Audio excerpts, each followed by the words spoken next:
year 2014. The U.S. Air Force admits they can control the weather. By 2017, that reality hits home. Take the red pill. Hey everyone, it's Red Pill here.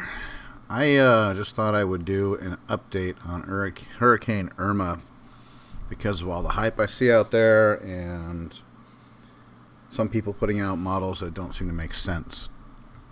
Now, the news organizations are only showing us predictions for the hurricane, for Hurricane Irma, using what looks like to be just the icon model.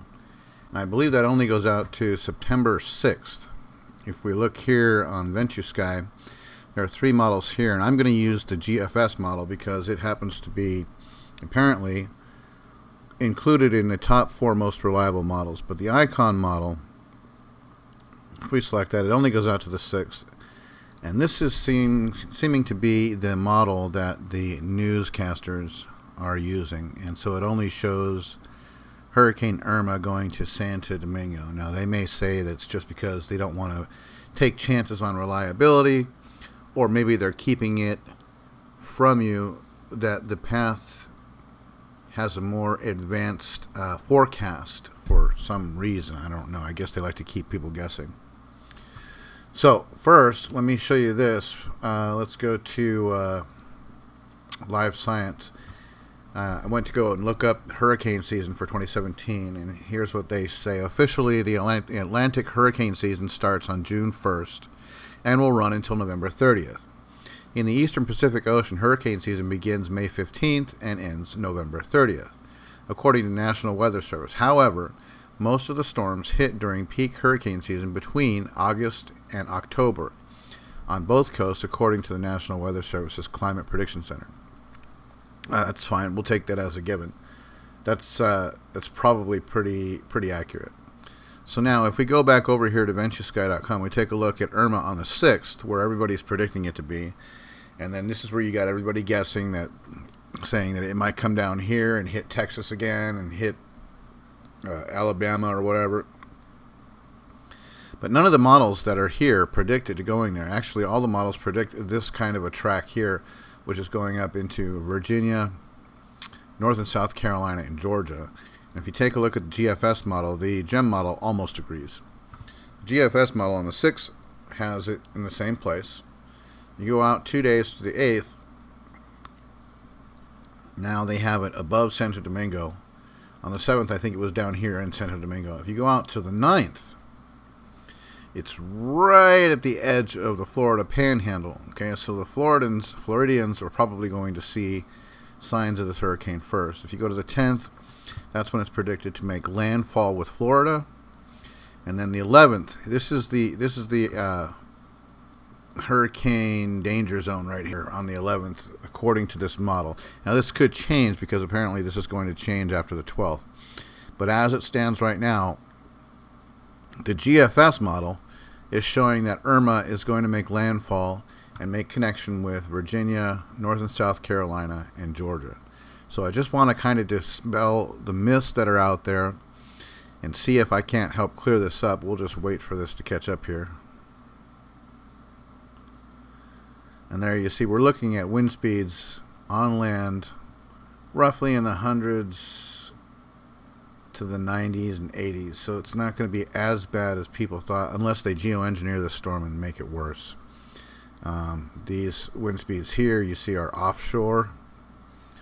So there's my 2 cents on Hurricane Irma. Take it for what it's worth. I just thought I would try to add my 2 cents and try to clear up any of the rumors. On the 12th, it's looked like it's going to make landfall up here, just under Pennsylvania and around Illinois, and it's going to die off. Now, with regard to Hurricane Irma, you can also look at it in Google Earth itself. Google Earth is actually showing it where it is right now today on September 3rd. And where that area is where it's predicted to make landfall is right here. And this is Virginia, North Carolina, South Carolina, and Georgia, and it's going to come right around in this area. So it's a pretty large swath of land that's going to get hit by Hurricane Irma, just so you know. So if you want to follow it in Google Earth, you can also follow it in Google Earth because they're showing where it is right now. So there's that. Now, what am I saying about this storm? With regard to Hurricane Irma, am I saying it's not going to be bad? No way. It's going to be bad. Wherever it hits, if it makes landfall, it's going to be dangerous. The thing is that I want to show you this so that you don't have to panic or fear. You have 7 days warning to make preparations. If you have a basement, stock it up with food and water, medical supplies, even vitamins. If you don't have access to a safe place when Irma hits, then find somewhere that does. If you have friends in another state, go west, go north, go to a state where you know it's not going to hit. Batten down the hatches and bail. You've got a week to prepare. All I'm saying is that don't sit here looking at the news while they're telling you that the storm, eye of the storm, is just down here. This is where Jose is sitting right now, keeping you guessing because they don't want to give you any further information to predict where it's going to be. If it's going to be anything like the Hurricane Harvey in Texas, it's going to be bad. There's going to be a lot of waterfall. Okay, there's going to be death. So what you want to do is make sure that you're prepared well enough that you survive this thing, get out of it, or you don't die. One of those three things would be good. Now, if this thing makes its way up to New York, then the same thing goes for people in New York and Pennsylvania.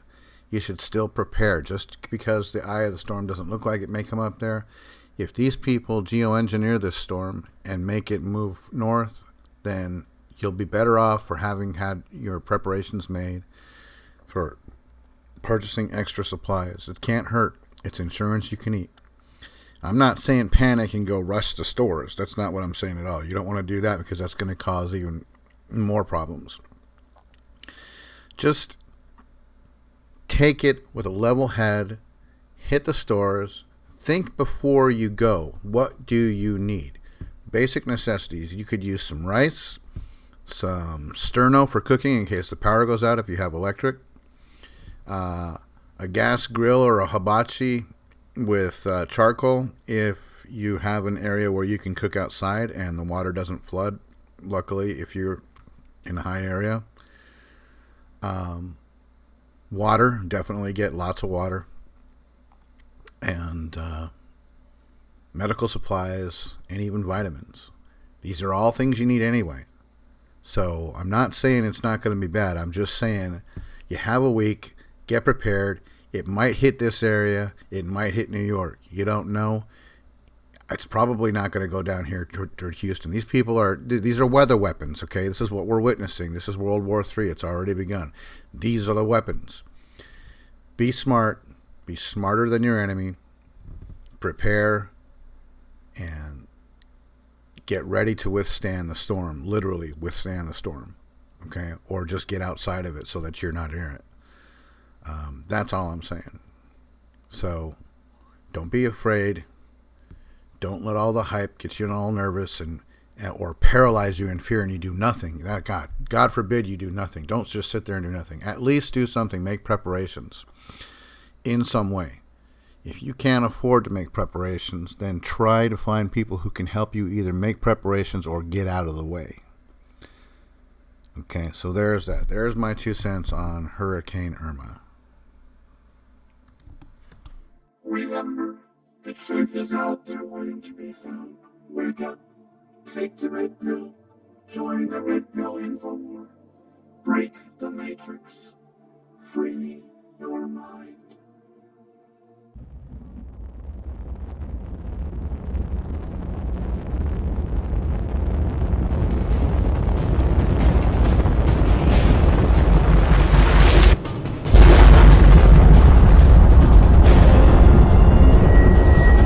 Take the red pill.